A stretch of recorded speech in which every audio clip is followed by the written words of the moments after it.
मैं जमीन से जुड़ा हुआ मुख्यमंत्री हूँ और इसलिए मैं कल भी कार्यकर्ता था, आज भी मैं कार्यकर्ता के रूप में काम कर रहा हूँ और कल भी मैं कार्यकर्ता के रूप में ही काम करते रहूंगा।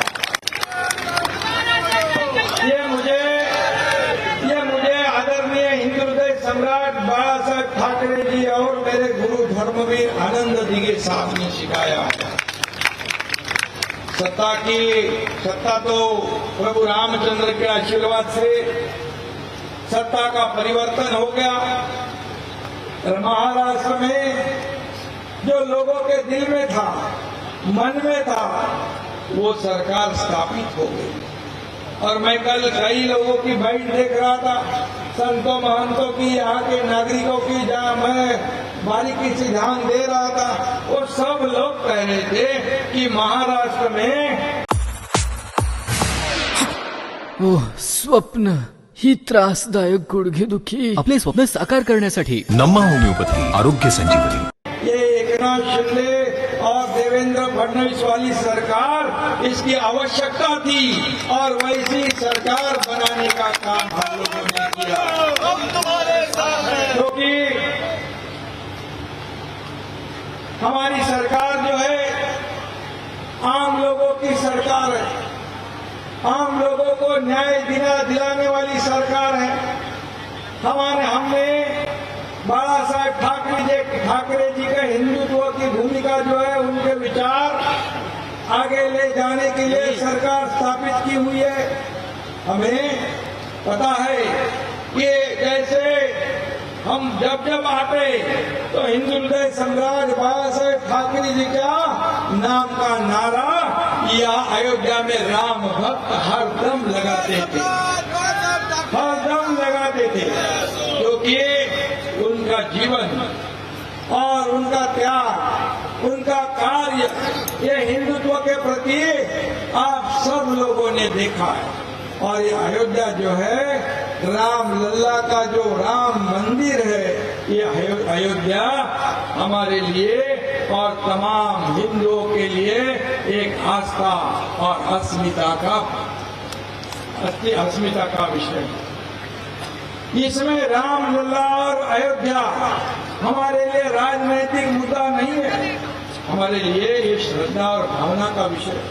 हम हमेशा कहते कि हमारे लिए अयोध्या और राम मंदिर जो है, ये हमारा रिश्ता बहुत सालों से है।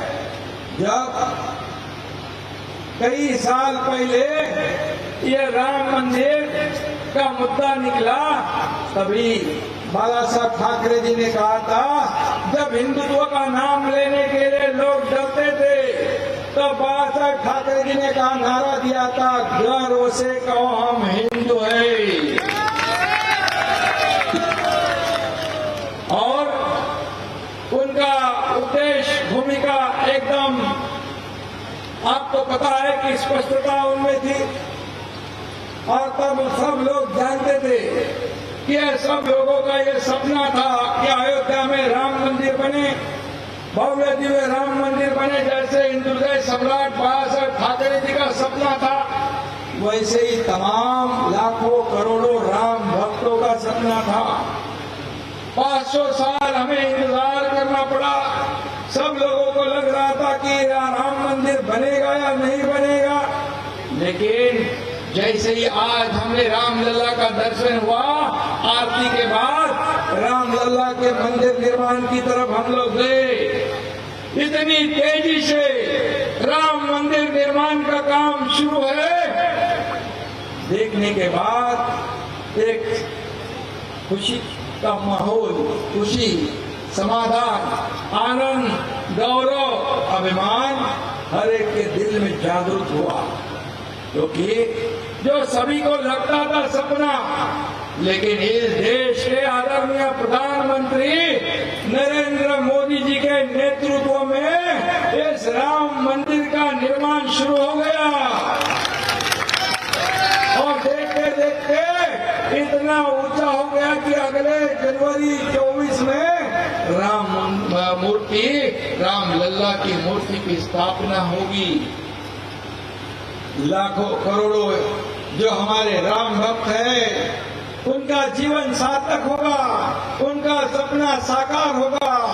और इस कार्य के लिए मैं खास करके इस देश के प्रधानमंत्री मोदी जी को धन्यवाद आप सबके तरफ से दूंगा, उनका आभार व्यक्त करता हूं कि तमाम लाखों करोड़ों जनता के मन की भावना जानकर इस कार्य को आपने शुरू किया।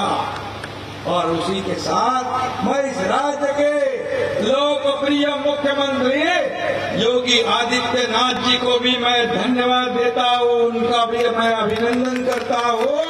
आज देख रहे कितनी बड़ी डेवलपमेंट हो रही है, यहाँ के रास्ते बड़े हो रहे हैं, मंदिर निर्माण हो रहा है, ये काम हो रहा है। और यहाँ मंत्री जी भी यहाँ बैठे हैं, ये सभी लोग अभिनंदन के पात्र हैं। और मैं ये भी कहूंगा, हमारे बाबा साहब ठाकरे जी का एक सपना था, उन्होंने कहा था कि मुझे एक दिन ये देश का प्रधानमंत्री बनाओगे तो मैं कश्मीर का 370 कलम हटाऊंगा, राम मंदिर बनाऊंगा। आप बताओ, कश्मीर का 370 कलम हटाने में आज तक बाधा किसने डाली थी? और आदरणीय प्रधानमंत्री मोदी जी के मार्गदर्शन में, नेतृत्व में हमारे देश के डैशिंग गृह मंत्री अमित शाह जी ने धारा 370 को खत्म कर दिया। और यही तो सपना बाबा साहब ठाकरे जी का था। और इसीलिए तो हमने, जिन्होंने बाबा साहेब ठाकरे जी का सपना साकार किया, उनके ही साथ इस राज्य को सरकार महाराष्ट्र में स्थापित करने का काम किया, आप संतों महंतों को मैं बता पूछता हूँ, आपकी भी मैंने कई जगह देखा कि जो महाराष्ट्र सरकार ने एकनाथ शिंदे ने किया है, ये जरूरी था, ये आपका भी मत है और आपकी वाणी से भी मैंने सुना है, क्योंकि ये जरूरी था।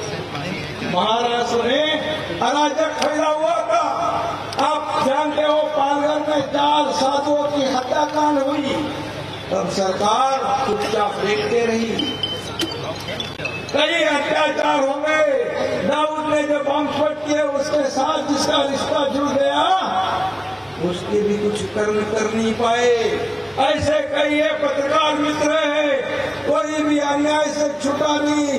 और ऐसे सरकार को बदलना जरूरी था।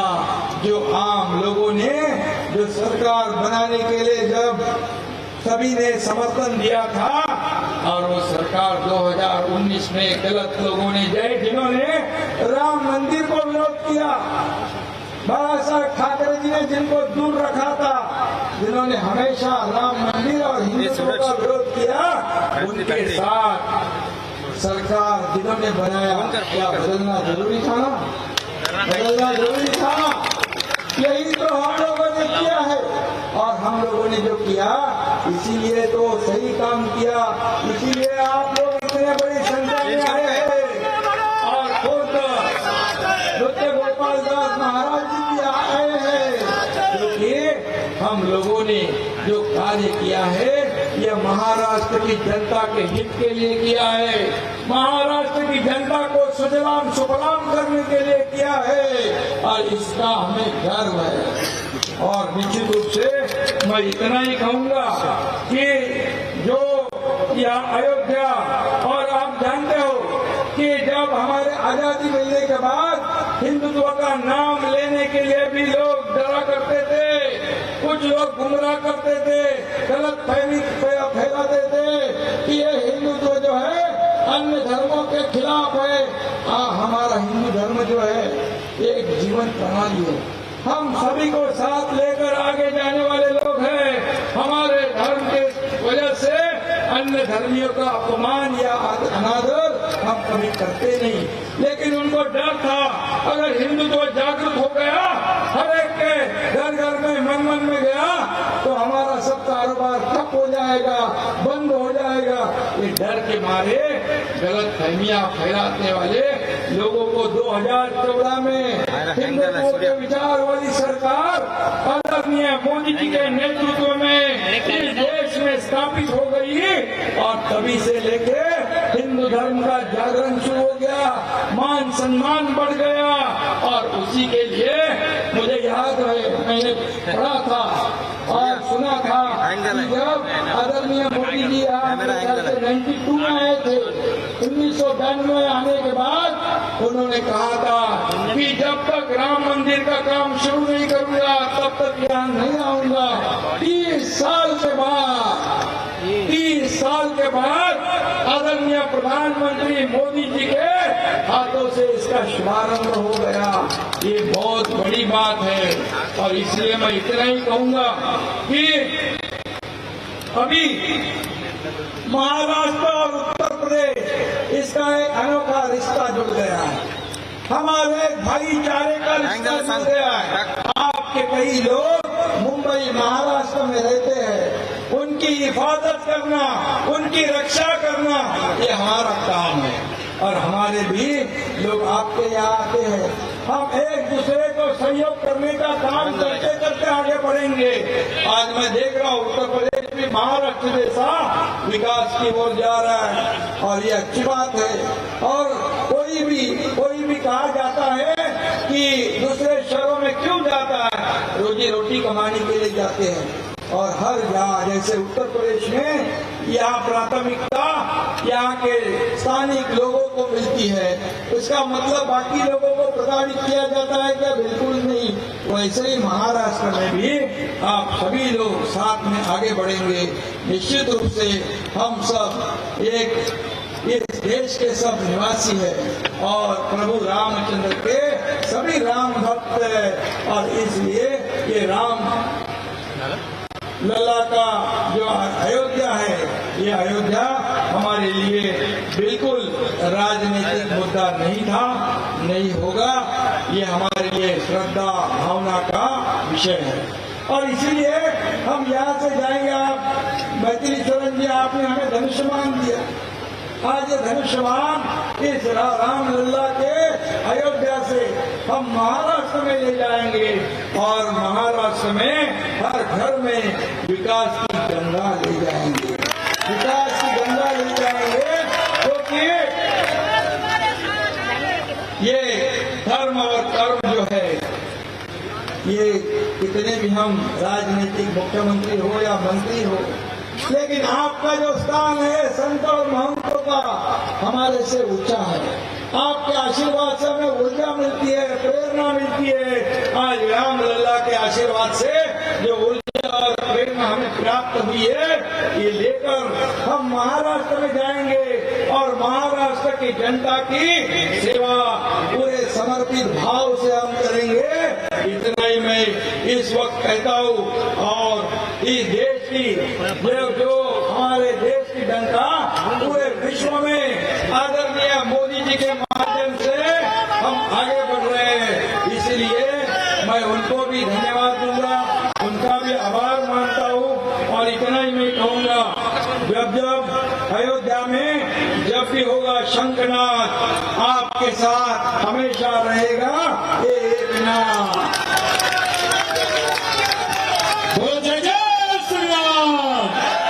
धन्यवाद। जय हिंद, जय महाराष्ट्र, जय उत्तर प्रदेश और जय श्री राम। जय श्री राम, जय श्री राम, जय जय श्री राम। भंडाऱ्याची उधळण म्हणजे